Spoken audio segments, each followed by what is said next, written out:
Kaya. The characters that we are going to meet in the Kaya books are as follows. Tota, Kaya's father, an expert horseman and wise village leader. Itza, Kaya's mother, who was a good provider for her family and her village. Kaya, an adventurous girl with a generous spirit. Brown Deer, Kaya's sister who was old enough to court. Wingfeather and Sparrow, Kaya's mischievous twin brothers. Speaking Rain, a blind girl who lives with Kaya's family and is a sister to Kaya. Kalutza and Ayla, Tota's parents who teach Kaya the old ways. Pila Ka and Kutsa, Itza's parents who guide and comfort Kaya. Steps High, Kaya's beloved horse. Swan Circling, a strong warrior woman whom Kaya admires. Raven, a boy who loves to race horses. Foxtail, a bothersome boy who can be rude. Lone Dog, a special dog who becomes Kaya's friend. Two Hawks, a ragged and angry captive who becomes Kaya's friend. And White Braids, a kind woman who saves Speaking Rain's life.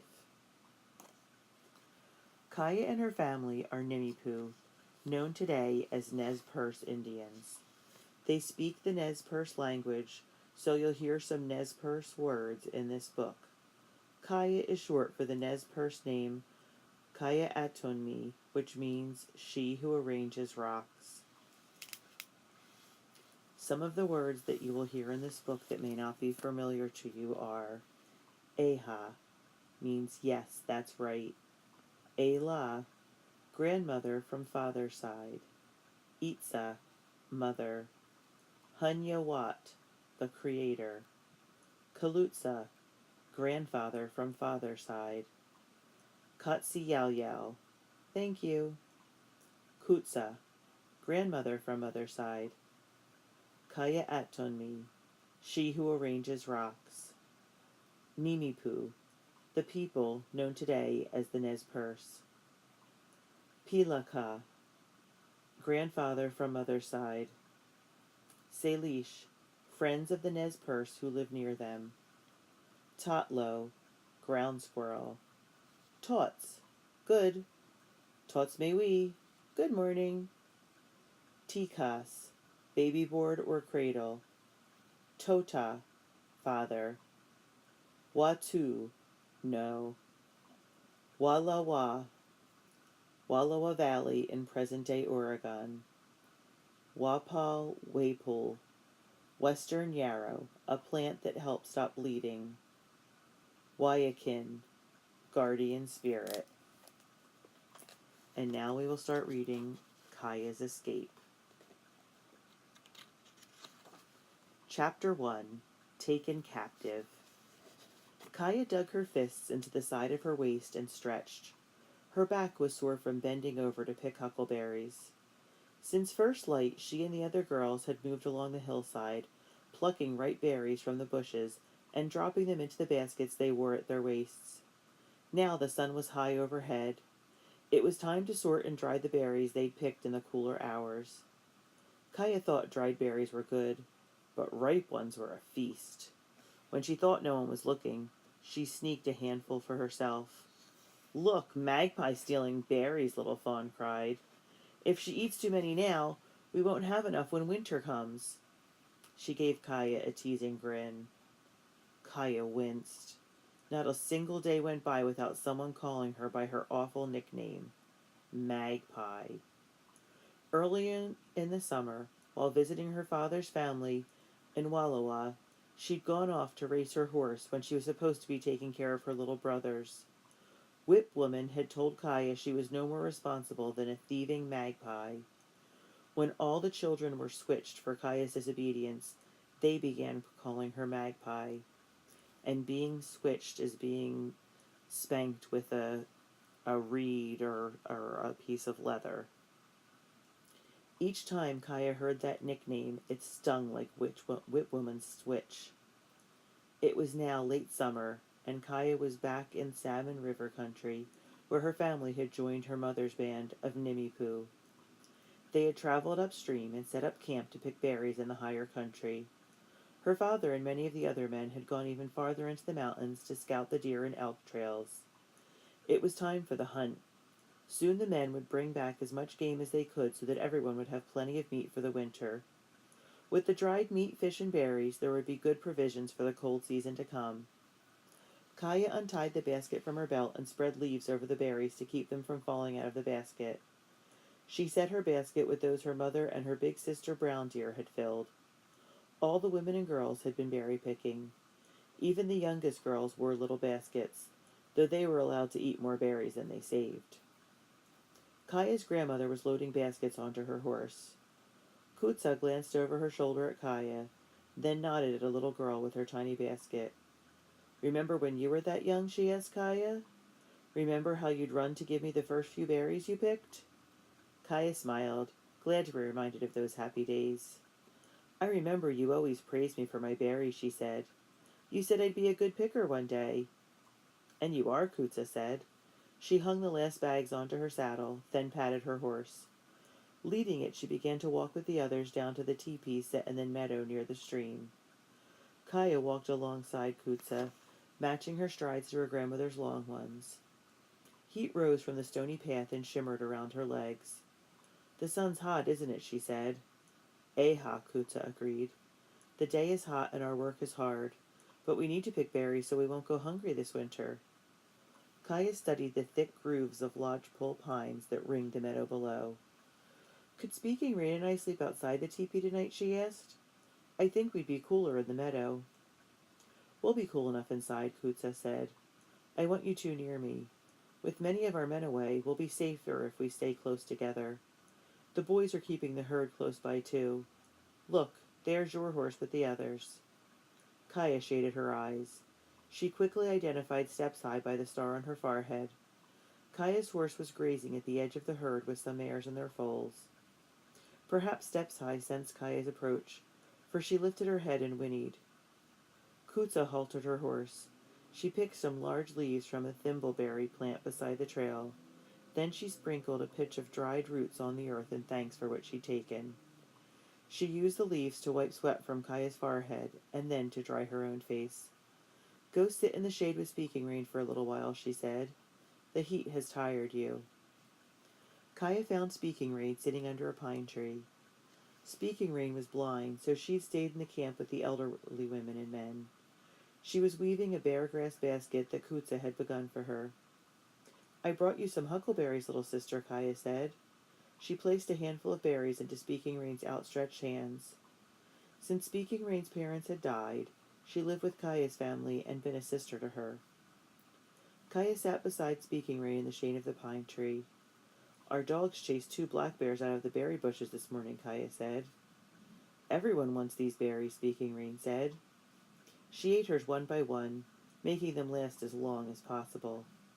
As she munched, she tipped her head toward Kaya. "Why do you sound so sad?" Kaya knew she couldn't hide anything from Speaking Rain. Maybe because Speaking Rain couldn't see, she heard everything sharply. "Little Fawn caught me sneaking huckleberries," Kaya admitted with a sigh. "She called me Magpie again." "I hope that nickname will fade soon," Speaking Rain said. Again she cocked her head, listening. "Isn't that your horse whinnying to you? Go to her. Nicknames don't mean a thing to a horse." Gratefully, Kaya squeezed Speaking Rain's hand. Speaking Rain always understood her. As Kaya walked toward the herd, she whistled her horse to her side. Steps High rubbed her head against Kaya's shoulder. Her horse's muzzle was as soft as the finest buckskin. "Hello, beautiful one," Kaya whispered against the horse's sleek neck. It always comforted Kaya to stroke her horse. As Steps High nuzzled her, Kaya glanced back at the clearing where women spread the berries on tool mats to dry in the sun. She saw her 2 little brothers bouncing on a crooked cedar tree, pretending to ride a horse. Nearby, little girls played with their buckskin dolls. Dogs lolled beside the teepees, their tongues out. In the wide meadow, boys rode herd on the horses. Thin clouds drifted toward the Bitterroot Mountains in the east. "Stay close to be safe," Kutsa had reminded her. Kutsa was wise in these things, and Kaya had heard that warning all her life. But right now, this quiet valley seemed the safest place she could imagine. Listen, Kutsa said in a low voice. The dogs are growling. Wake up! Kaya tried to waken in the deep of night. She heard Kutsa's sharp command, but sleep was like a hand pushing her down. Nearby, some dogs growled, then began to bark fiercely. Kaya sat up and rubbed her eyes. What was wrong? Her mother peeked out the door of the dark teepee, then ducked back inside. Strangers in our camp, Itza said. Get dressed, quick! Enemies! Enemies? Enemies in their camp? The warning was a jolt of lightning. Swiftly, Kaya was on her feet. Her heart pounding, she struggled into her dress. Kutsa, Brown Deer, and Speaking Rain were doing the same. They all tugged on their moccasins and crept out of the teepee. Kutsa pushed Speaking Rain and the twin boys ahead of her. Brown Deer picked up one of the little boys. Itza picked up the other one. Follow me, Itza whispered. Kaya, take Speaking Rain to the woods. We'll hide there. Crouching, Itza ran for the trees, Brown Deer and Kutsa right on her heels. The moon was rising above the trees bordering the clearing. Kaya could see women, children, and old people hurrying from the teepees for safety in the woods. Some men ran toward the edge of camp where dark figures ducked between the horses tethered there. Raiders! Enemy raiders! They'd slipped into camp hoping to make off with the best horses, but the dogs had given them away.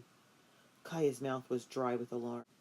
She clasped Speaking Rain's hand tightly, but instead of following Itza into the woods as she'd been told, she went in the direction of the herd. Where was Steps High? Would raiders try to steal her horse? Kaya saw the woman named Swan Circling head toward the horses too. A raider was about to cut the rawhide line that tethered her fine horse. Swan Circling had as much courage as any warrior. She stabbed at the raider with her digging stick. She knocked him away from her horse, which reared and whinnied in panic. The raider leapt onto the back of another horse he'd already cut loose. With a fierce cry, he swung the horse around and galloped straight through the camp, coming right at Kaya and Speaking Rain. With a gasp of fear, Kaya tried to run out of his way, pulling Speaking Rain behind her. Too late! Kaya threw herself onto her stomach, dragging Speaking Rain down with her. The raider jumped his horse over them and plunged on. Kaya struggled to her knees. Now other raiders raced through the camp toward the herd. They lay low on their horses, trying to stampede the herd so no one could ride after them. The horses snorted and screamed with alarm. A few broke away. Was Steps High with them? Kaya whirled around. Nimipu men with bows and arrows were running to cut off the raiders. Arrows hissed by. Kaya clasped Speaking Rain's hand again and ran for the safety of the woods. A horse brushed against her, almost knocking her down. She felt someone seize her hair, then grasp her arm. Speaking Rain's hand was yanked from hers. A raider swung Kaya roughly behind him onto his horse. She sank her teeth into his arm, but he broke her hold with a slap. Kaya looked back for Speaking Rain. Another raider was dragging her onto his horse. Speaking Rain, Kaya cried. But her cry was lost in the tumult. The raiders raced after the herd, which ran full out now. The Nimipu men gave chase on foot, but they were quickly outdistanced. Terrified, Kaya clung to the raiders' back. The herd was thundering down the valley, the raiders in the rear. The night was filled with boiling dust. Hoofbeats shook the ground and echoed in Kaya's chest. She caught a glimpse of Steps High running with the others. Her horse had been stolen by the enemies. She was their captive too, and so was Speaking Rain. And it was Kaya's fault. All that night and on through the next day and night, the raiders ran the stolen horses eastward. When their mounts tired, they paused only briefly before jumping onto fresh horses and going on. Kaya knew they wanted to get out of Nimipu country before they were caught. Because the raiders didn't rest, Kaya and Speaking Rain couldn't rest either. The mountains and the valleys below went by in a blur. In her fatigue, Kaya sometimes thought she saw a blue lake in the sky. Sometimes she thought the distant rolling hills were huge buffalo.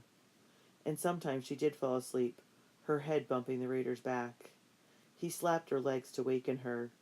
She thought then about jumping off the running horse, but she knew she'd be injured or killed on the narrow, stony trail.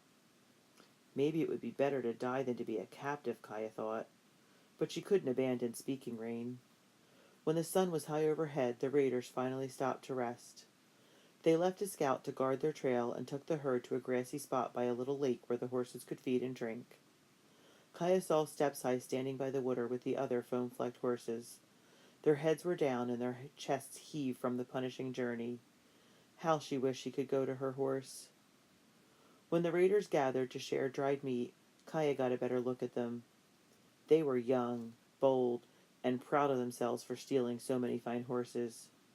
She thought they spoke the language of enemies from Buffalo Country.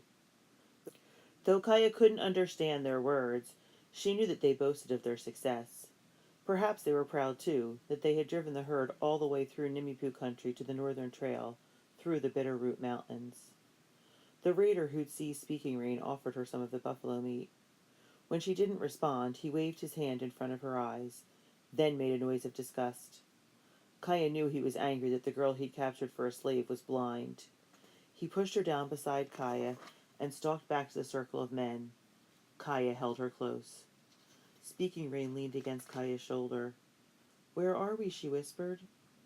"Somewhere on the trail to Buffalo Country," Kaya whispered back. She put some of the food she'd been given into Speaking Rain's hand. "What will happen to us?" Speaking Rain's voice quavered. Though Kaya trembled with fatigue, she kept her voice steady. "Don't you remember what happened when enemies from the south stole some of our horses? Our father and the other warriors got ready for a raid. As the drummers beat the drums, all the women sang songs to send off our warriors with courage. Our warriors followed the enemies over the mountains and brought back all our horses. Our warriors will make a raid on these men, too. They'll take you and me back home with them, and they'll take back all our horses as well." "Are you sure?" Speaking Rain murmured. "Aha," Kaya whispered. "I'm sure." But in her heart, Kaya was far from certain. Already they'd traveled a long way over the mountains. Tota and the other men might not have returned to the berry-picking camp yet. When they did, the raiders might already have left the mountains and hidden themselves securely in the country to the east. What would happen to Kaya and Speaking Rain? And Steps High then? Kaya squeezed Speaking Rain's hand. "We have to be strong, little sister." "Aha," Speaking Rain agreed. "We'll be strong." One of the raiders motioned for the girls to lie down. He tied Kaya's legs to Speaking Rain's with a length of rawhide so they couldn't run away. Lying huddled together, they softly prayed to Hunya-Wa, asking for strength. Kaya was exhausted, but her head buzzed with fears. "I'm afraid to sleep," she whispered to Speaking Rain. "Me too," Speaking Rain whispered back. She put her cheek against Kaya's shoulder. "Remember the lullaby that Kutsa used to sing to us?" Kaya nodded. Then, to her surprise, Speaking Rain began to sing gently. "Hanoni, Hanoni, she's my precious one, my own dear little precious one." Kaya glanced at the raiders. Would they be angry at Speaking Rain's song? The men were lying down to rest. One glanced at Speaking Rain and shrugged as if he had nothing to fear from a lullaby. Lulled by Speaking Rain's gentle voice, Kaya slept.